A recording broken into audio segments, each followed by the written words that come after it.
That's been the insane thing about, like, have you been watching like Piers Morgan's like coverage of this as well? Oh, actually, I have some Piers Morgan's video that we're going to share. So yeah, it's like he's willing to like accept a double standard, where he defends the overall geopolitical situation, and even though like what's happening in Gaza meets that same standard and actually exceeds it. So like he can't hold position. I don't care how much like Kama Sutra Piers Morgan has read. He can't hold those two positions at the same time. Exactly.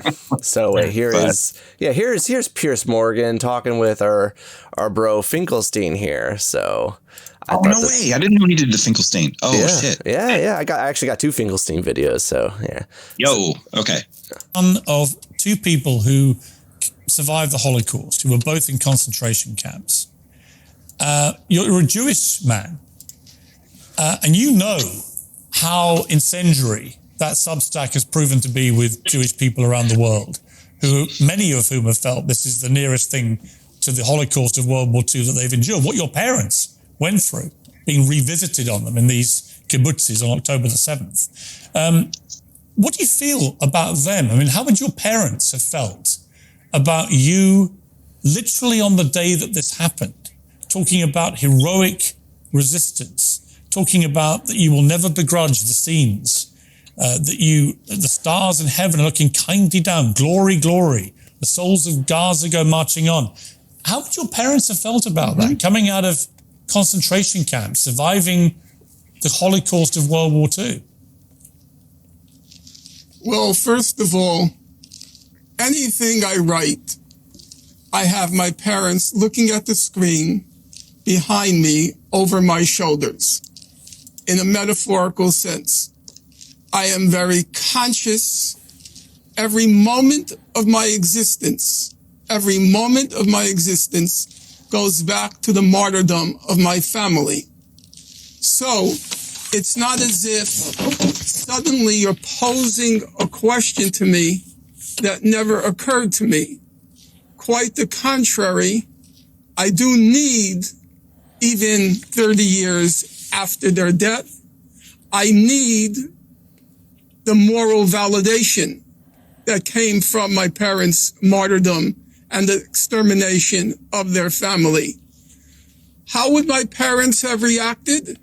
My guess is if on the first day they heard that inmates in a concentration camp burst its gates, I think my parents would be very pleased at that fact. As the events became clearer, my guess, but this is pure speculation, my guess is my parents would go out with their hearts, would go out to those who burst the gates of the concentration camp and whose lives were destroyed. Now, you will say to me, completely legitimately, you would say, well, what would your parents feel about the innocents who were slaughtered in the atrocities on that date? So I'm going to give you as close an answer as I could give, as I'm able to. I once asked my late mother, I said to her, what was your feeling when you heard that the German cities were being terror bombed during World War II? The carpet bombing of the German cities targeting civilians. What was your feeling?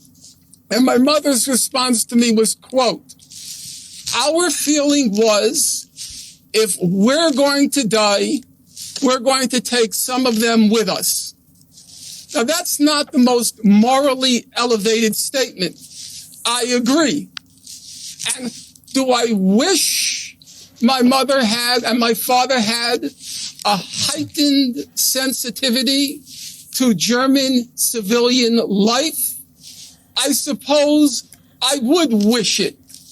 But I will tell you, Piers, to the last day of my parents' life, it was unthinkable that they would have a kind word to say about Germans. And it was unthinkable that I would ever quarrel with them on that point. Okay. I accepted that given their life experience, they had the right to hate the people who destroyed their lives. Okay. And the people Professor of Finkelstein. Gaza have the right to hate the people who destroyed their lives. Professor Finkelstein. Yeah. Damn. Yeah, definitely. Righteous as hell. Wow. And and I think that, like, you know, part of what he's saying is like more legitimate and, like, you know, vindicated, because after Hitler became, you know, after he really like secured his power, it was like over 90% of the German population was in favor of like his most atrocious policies. So it's not unfair to marry certain segments of the German population with, like, you know, what Hitler was doing. I don't think that same number applies to Palestinians who support Hamas. But well, like the I guess what he's like, because Gaza has been claimed, you know, it's been described as like an open air prison. It's just a giant concentration camp. And, you know, when he references, like, you know, what if Jewish people, you know, rebelled and broke out during World War II? Like that did happen. There were like 2 successful breakouts. One was Treblinka and the other one was Sobibor. And it was a massive, I mean, they were held up penned up in that area. I mean, and those 2 camps were actually death camps. So like a lot of people, you know, were going there to be exterminated. And I think, you know, when you look at it from the perspective of the Germans, there's this false narrative that like most of them didn't know what was going on. The truth is that many of them were aware what was happening to like Jewish people throughout Europe. They just didn't want to believe it, or, you know, they just didn't want to talk about it. So the sense that like none of them, you know, should have been felt guilty about what happened, I feel like is a ridiculous statement. Like, and this is like, for Germans, you know, Jews were being herded off and exterminated in distant parts away from German places. You know, for Israelis, you know, Palestinians are living like only a few miles away. Like they see the occupied areas, they see the ghettoized communities, like they see how like they're being driven off. Like, yeah, I think that's. Oh, I'm sorry. Please continue. No, I'm just saying, like, I find it hard to fathom why, you know, Palestinians would react in a way that they would, only if they base their premise on the fact that like they feel like every Palestinian is out to get them. They want to destroy every Jewish person. I mean, that's the only logical conclusion that I can come from that. Why would they you know, justify what their government's doing? I think it's that, like, you know, it's because Palestinians actually are an oppressed population of people. The Germans were not an oppressed population of people. That's the main distinction. Like, the Germans actually were not subjected to acts of terrorism, acts of apartheid against the Jewish population. Or, I'm sorry, the German population was not subjected to acts of apartheid from the Jewish population. But Palestinians are subjected to things that are comparable to apartheid, even by Nelson Mandela's. I mean, it's probably worse than apartheid. I remember we talked about this last time. Nelson Mandela, said it was even worse. So to me, it's like, okay, I just looked it up. 3/4 of Palestinians said Hamas was playing a positive role, and that's a pretty remarkable number. For me, it's like, you know, like, even if it does not mean that, you know, the death of Israeli citizens is acceptable. Oh, not at all. Killing citizens in order to advance political goals is the literal definition of terrorism. And that's something that needs to be opposed at every conceivable juncture. But the reason why I think they're favorable to it, though, is because they are on the receiving end of unimaginable levels of almost like carpet bombing Israeli conditions. Yeah. So it's kind of like what you said. It's like it's if the concentration camp rebelled against the oppressors. And of course, the majority of that concentration camp would be supporting whoever was fighting against those conditions. Well, and it's that's an important point, because like the same comparison could be drawn to like, I remember back in 2014 with the rise of ISIS and how they quickly swept over like Iraq. And for a lot of Sunnis, like they weren't necessarily like probably didn't even agree with at least 50% of like the doctrines and policies that, you know, ISIS wanted to implement. But from their perspective, they were like, hey, this is the only group like fighting for us. Because prior to that, they were being marginalized by the new Shiite dominated government in Iraq, to the point where like they were just being ignored, and like any protests or demonstrations that were put out, like the army would just shoot at them. What happens when you don't have a truly representative government? Did you watch Andrew Tate's conversation with Piers Morgan? Andrew Tate? Yeah, he had a conversation with Piers Morgan. About what?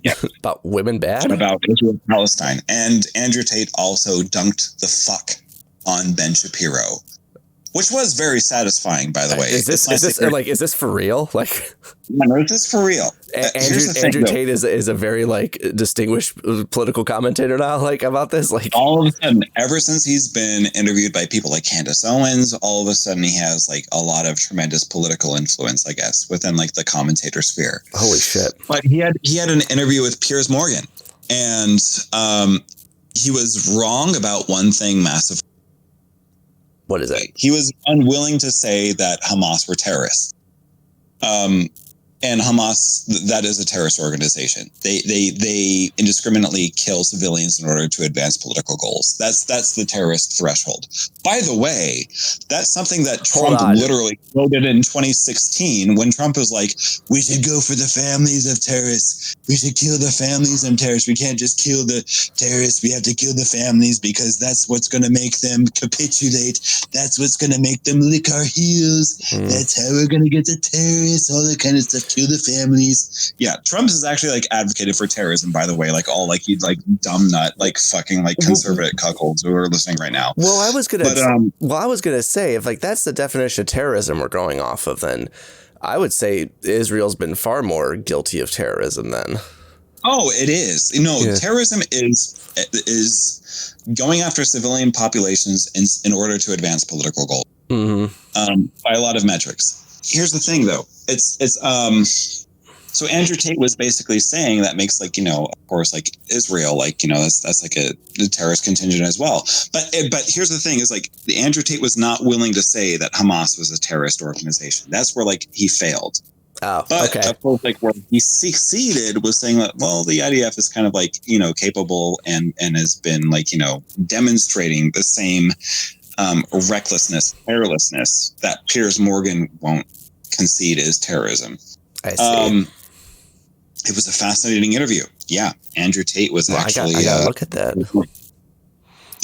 It was fun. I mean, like it's mostly just political theater. Like you're not getting like the best political insight from either Andrew Tate or like Piers Morgan. You're getting like dumb values judgments, which to me like are not like the most like sophisticated or like useful political analyses. But like it is what it is. So yeah, I agree, chat. Yeah, the IOF and the Israeli state also have a history of violent repression when Palestinians have attempted any nonviolent action. I mean, look, yeah, there was demonstrations in Gaza, and how did Israel respond? The IDF took pot shots at the fucking demonstrators and killed hundreds of them. So like, did you hear like the new provision that passed? No, what is this? If you throw rocks at Israeli forces, you get like maybe 3 years in prison, maximum 20 years in prison. You know what? I actually what was the guy's name? Obviously his name is Adam, but like from Adam Ruins Everything. He has a little like YouTube show now. He brought on somebody who was documenting the life of like a Palestinian in the occupied West Bank, and basically, like, I think it was from the perspective of a Palestinian woman who's like, his son is growing up, like, he's growing up as a kid. He's seeing all like this violent repression by IDF soldiers, and then like he's growing up as a teenager, and he's like angsty and he's like angry at Israeli forces. So, you know, he's with a group of his friends, and they're throwing rocks at fucking tanks, and like, and his mother's afraid. Like he doesn't want the IDF to like see her reaction to that, because they're going to associate him with her, and they're going to find out where they live. And then like, lo and behold, you know, a few days later, IDF soldiers come in, and without like explanation, they're just like, we're taking your son. And that's a level of like control that the IDF is mandating and requiring. It's not enough that they're like subjecting an entire population of people to like, you know, like basically a deficit of mobility and all that kind of stuff. Mm-hmm. If you basically react in any way to them, then they're going to react in greater political violence. Like, how much is it going to hurt a tank to throw a rock at it as much as it hurts like a person to like be incarcerated for 3 years? Complete asymmetry. But that's what Israel specializes in, is asymmetry and punishment. You know, Hamas commits a despicable act of terror against the Israeli population, and Israel thinks that it's entitled to inflict terror on a magnitude of a multiplicity of like 5. It's like, I'm going to kill 5 times more civilians, 13 more times civilians, all that kind of bullshit. It's just insidious. It's just fucking psychopathic. The entire policy is just designed to like make things as miserable for Palestinian people, so they're just like so they leave on their own accord, essentially. And if not, then you know Israel just turns on the pressure cooker, and they repress. They crack down on peaceful demonstrations until the point where the top finally blows, where you get something like an October 8th, which they then can use to justify for their, you know, quote unquote mowing the grass policy, where they can just you know, massively bomb places into oblivion, kill, you know, tens of thousands of Palestinians, drive hundreds of thousands or more away from their homes, maybe even occupy some areas for the sake of security. And then lo and behold, oh, look, you're going to get some new settlements here too. So, yeah, that was literally like one of my, like probably my second thought was like, first of all, holy hell. A lot of Israeli people who didn't deserve tragic, and that's awful. Mm-hmm. Second thought was, this is exactly what Netanyahu wants, because he wants a justification to be able to basically level the entirety of Gaza and have a justification for it. This is what he's always wanted. And this is like why I wonder, like, okay, is Hamas playing not just 3D chess, like, you know, Netanyahu's playing, are they doing 4D chess, where it's like the point of Hamas's instigatory terrorism was to advance the conversation, advance the understanding of Israel's ruthlessness, to finally come to like, you know, like a better consensus for their side of the situation. Well, it's like, are they thinking that far ahead or not? Well, and it's like, even if they are thinking that far ahead, they're killing a lot of their own civilians in order to get the geopolitical community to arrive at that conclusion. That's a good point. That's a good point. Yeah. Because, you know, people need to forget that the Netanyahu government, you know, basically cultivated Hamas. I'm not saying that they created Hamas, that there's a false distinction that's made, but they used it as, I guess, what is called, you know, controlled opposition, because the government needed an enemy to, you know, justify its policies of expansion. So, you know, they were fine with Hamas, you know, existing in Gaza, so long as, you know, Israel completely blockaded it. It's only when it blows up in their face that, you know, the Netanyahu government now is facing a lot of blowback and negative criticism.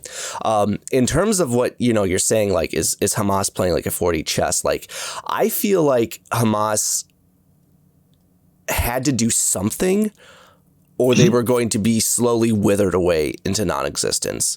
You got to keep in mind, like, Gaza was blockaded.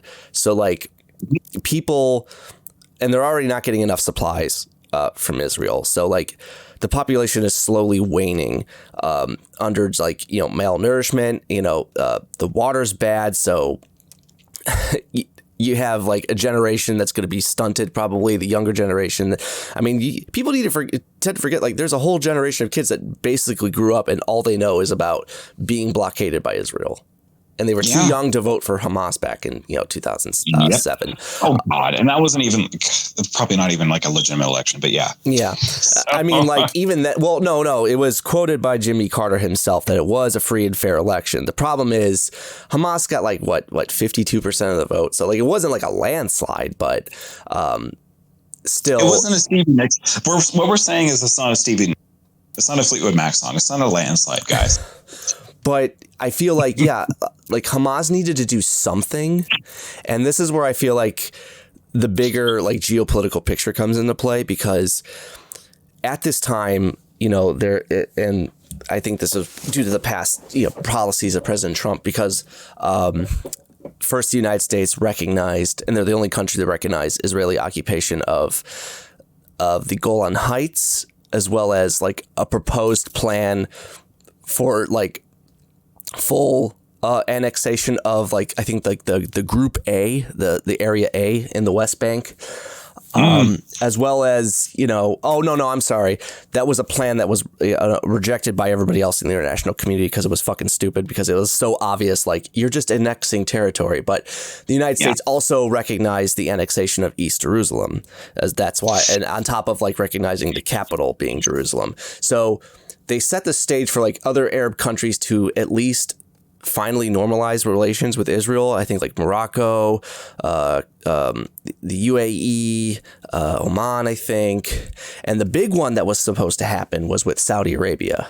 Now, that probably would have scared Iran if Saudi Arabia and Israel had formal relations and were actually, on better terms with one another. So, of course, like the United Arab Emirates would have been like a big deal too. Like that's fucking significant as hell. But then we also have to like consider like even Iran was supposed to be like kind of like a very like placationary like gesture, where it's like, all right, we're going to simmer down a little bit. This isn't going to become like an Israel-Iran like nuclear arms race or something. So this is also, it's also why like, all right, even though Joe Biden is being way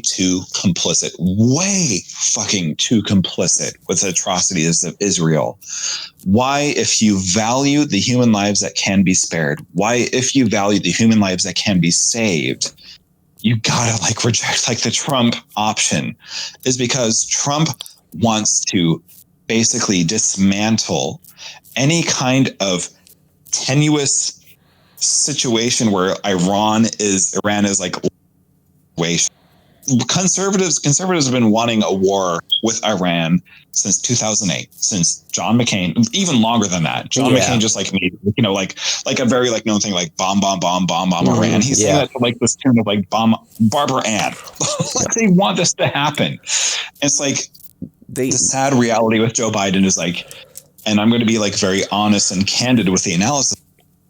You can either be complicit in a terrible humanitarian crisis in Gaza, or you can be complicit in a crazy humanitarian crisis in Gaza and also expand that to a lot of other Middle Eastern countries that broaden the conflict that will come to like a much greater humanitarian cost. Like if Iran really becomes a part of the fold in this conflict, Jesus fucking Christ.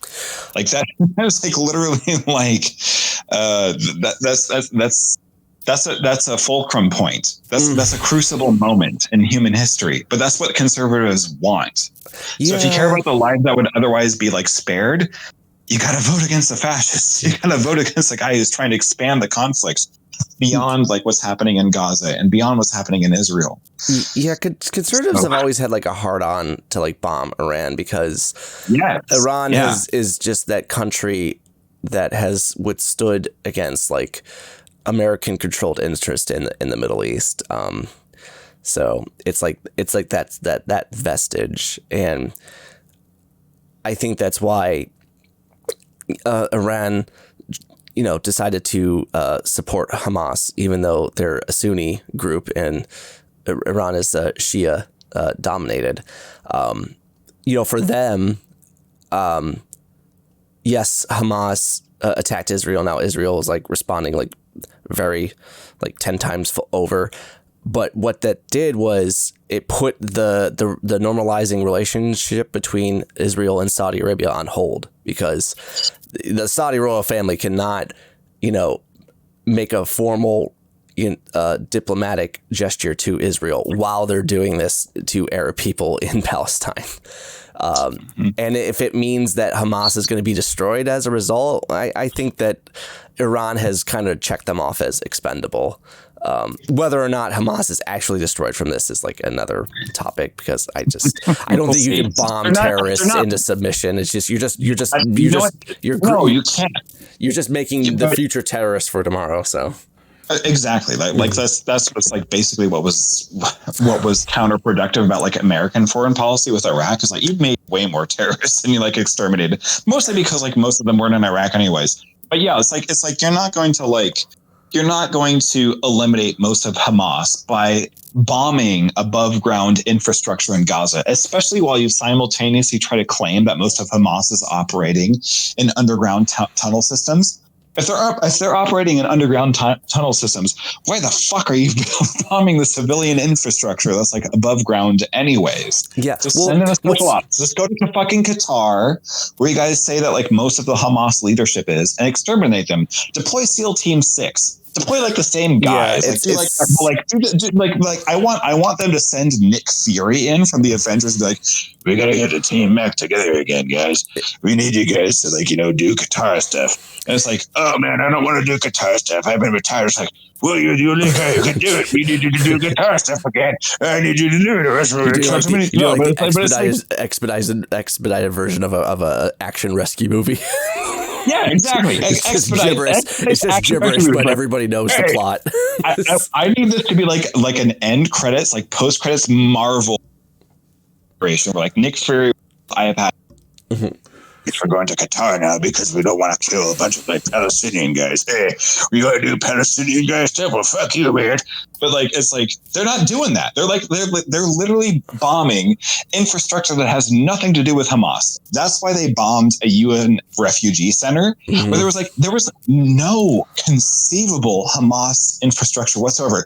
Not like tunnel systems or anything like that. They just bombed it because it was UN refugee center for Palestinians. It's like the most like South Park turn of events ever. It's like, okay, guys, we're bombing your refugee center now. Oh, sorry, oopsie. The guy he didn't know, he did the wrong coordinates or something. There you guys go. It's actually that little red actually is a good segue to the next video, because like I think at the UN, China of all nations is actually calling out Israel for like, you guys gotta fucking tone it down. Whoa, what's China saying? What is Ping? No. It's the UN ambassador to No. Okay, what's going on? Let me fucking wait. Where is it? Oh wait, hang on. Let me get it up here. It was this? Yeah. Israeli ambassador to the UN officially reprimanded by China, who assumes the rotating presidency of the Security Council, as he's going on a nasty tirade against UN women. I just love nasty tirade. UN women? Wait, Mike. What sentence is this? UN ambassador goes on tirade. This is here. You just watch it. This is here.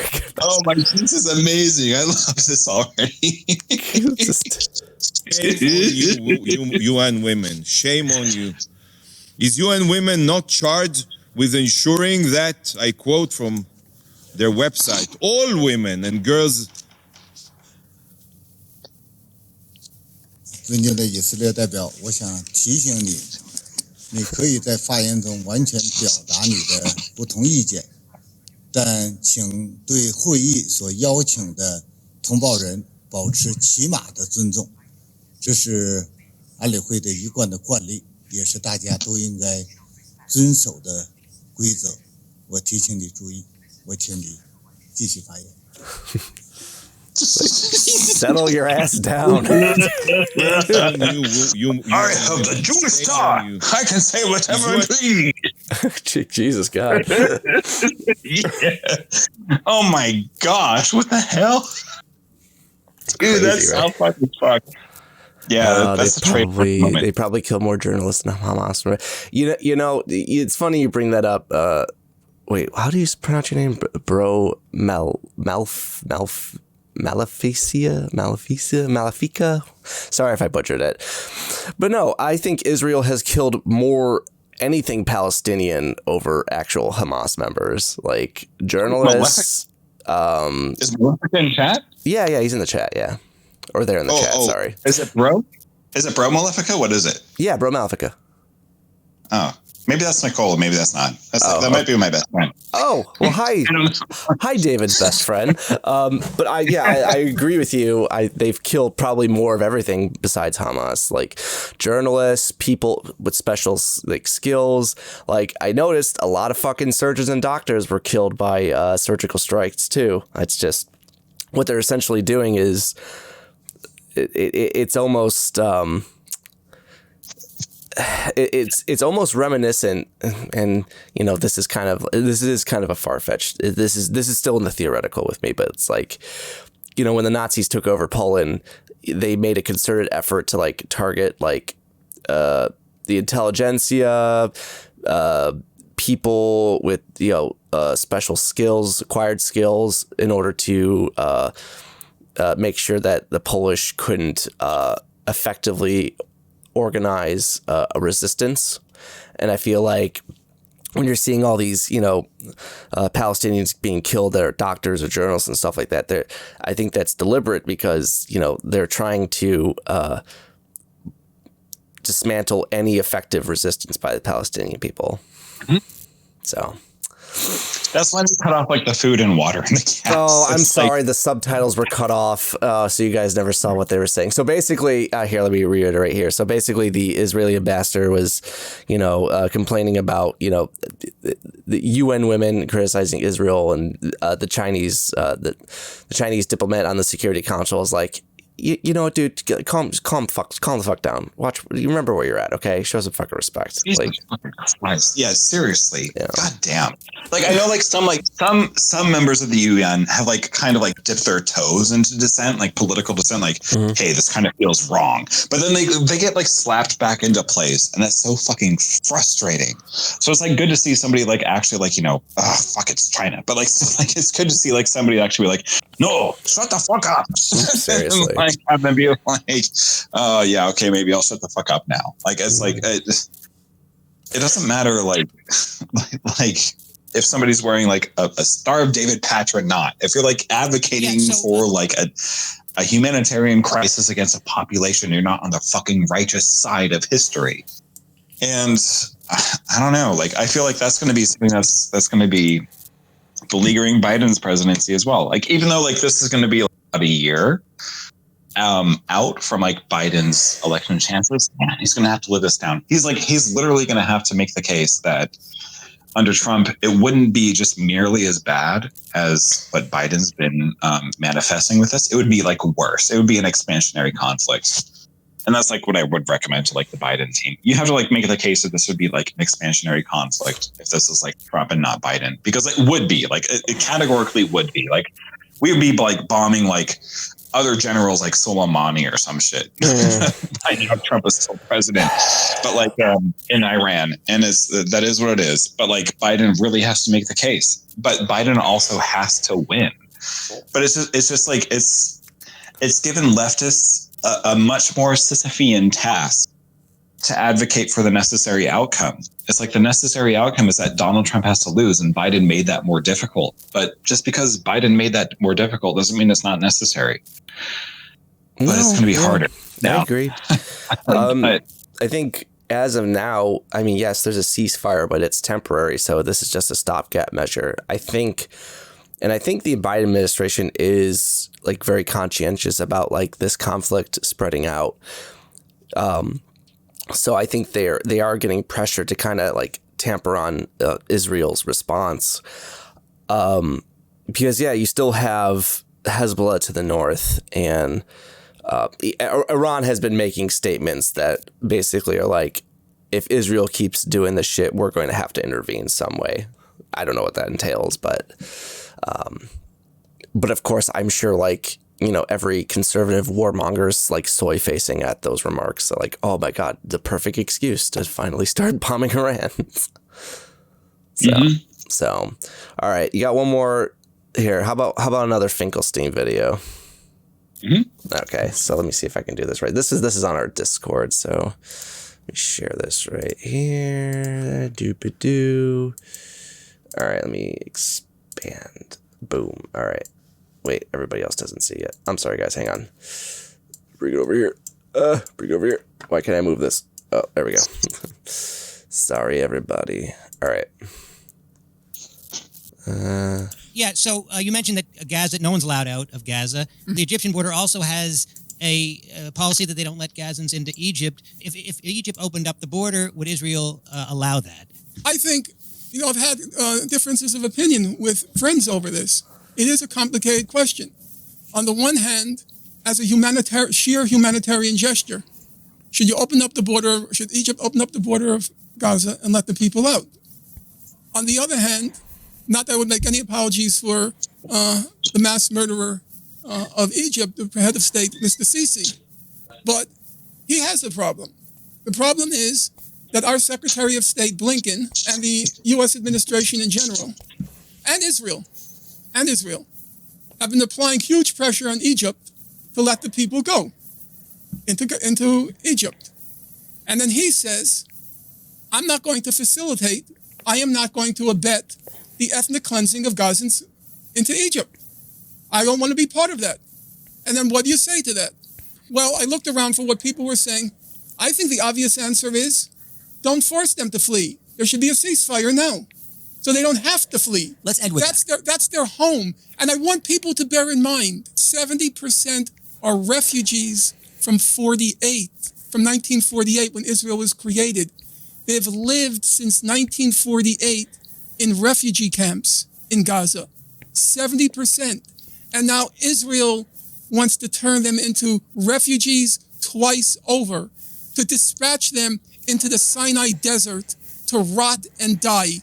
Because of one thing you can be certain, President Sisi of Egypt, will never let them assimilate into Egyptian society. That's never going to happen. So now you want to take the refugees from 1948 who are living in the refugee camps in Gaza and make them refugees again. That's the U.S. plan. Okay. And now Israel is saying, because Egypt is now facing a huge economic crisis, and Israel is saying, we will get the IMF to release money to you, because right now, 1/2 of their revenues are being used to service the debt. We will give you money, and you let the refugees in there. Now I ask you, is that not hostage taking? Okay. Is that not hostage taking, Professor? to want to expel them First of all, second time, where are you getting expel them a second time now into the Sinai desert? Is that not hostage taking? Yeah. Is it not hostage taking? True. Sure. You know what? I keep hearing like these remarks that like, well, can't Palestinians, because they're Arabs, right? Can't they just go to Egypt or Jordan? And I'm like, I have to hold back from saying like, oh, okay, can you like just like pop in, move into Sweden, even though you don't know the language or the customs or something like that? But you guys are both white. Sweeten the deal. Sweeten the deal. Sweeten the deal, exactly. It's just an underlying like racism that people like apply to Palestinian people. Like, they're Arabs, they can go anywhere. Meanwhile, we're gonna let Israelis that are from like all over Western Europe and America to come here. If push came to shove, I mean, I'm not saying that they have to leave, but if they needed to leave, like they can go back, to those countries. I'm not saying that they should, but I feel like if that argument was to be made, though, it's so fucking stupid. Actually, it's really funny because like when October 7th happened, like you saw, like, there's a lot of Palestinians that like on camera saying like, no, we're not leaving. We've fled enough. Like we'll die here if we have to. Meanwhile, there were a lot of Israelis that were spooked and they were at the airport, like getting on a plane and getting the fuck back, like going the fuck back to America. Like, yeah, I bet. Oh my God. That had to be absolutely terrifying. Like no country, no population should ever be subject that. And that's where Hamas like fucked up. I don't care like what they think the test is. It's just that like no like innocent civilian should have to worry about that like within their lifetimes. It doesn't matter. Like they might be thinking on like some kind of like, oh, if this is a game of risk, like what could I do to get like the edge and like blah blah blah. But it's just not worth the loss of life. It's not worth the human cost to inflict that upon people who have nothing to do with the things that you're frustrated by, the things that you've identified as being unjust. You never do that to a civilian population ever. And that's what makes it like so abominable to me. And yes, forcing them to leave is ethnic cleansing. So like, yeah, maybe countries don't want to take part in that. Like, yeah, if you, instead of forcing them to leave, why don't you make a ceasefire and settle this more diplomatically than just, you know. Who was the guy, what's his name? John Willings or something, that had the solution where it was like, what Israel should have done is not start bombing indiscriminately and leveling the infrastructure of Gaza, even though it simultaneously believed that most of Hamas was in tunnel systems that were able to penetrate. He was like, what Israel should have done is immediately deliver humanitarian to gradually win the favor of Palestinians to the Israeli cause, and to not demonize themselves by basically amassing a death toll that is inexcusable and impermissible by international standards. They should have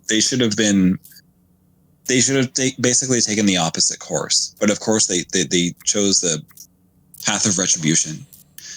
And to me, it just seems like the path of retribution has probably created a lot more Hamas sympathizers than previously existed, which is terrible, because I hate to think of like the next Hamas terror attack that inflicts even greater damage upon innocent Israeli civilians and the innocent Israeli population. I don't like to think of that, but the way that Israel is conducting itself, think of how many people have lost their fathers, their mothers, their sons, their daughters, who are going to be like perpetually enraged by that, who are going to be like mobilized and animated to just where that wrathfulness is going to consume, motivate them against Israel at this point. And it's not going to be against the Israeli government. It's not just going to be targeted correctly. What we learned with the Hamas terror attack is that it was not just calculated against the Israeli government. It was calculated against the Israeli population. They're just expanding. They're just amplifying that now. And that's what's saddening to me. Well, the reason why they didn't do the humanitarian channel is because, you know, for Israel, for Israelis, October 7th is like their 9/11. And I don't know if you remembered like the very like vindictive rhetoric that came after that. You know, the policy, American policy was like shoot first and ask questions later. So exactly.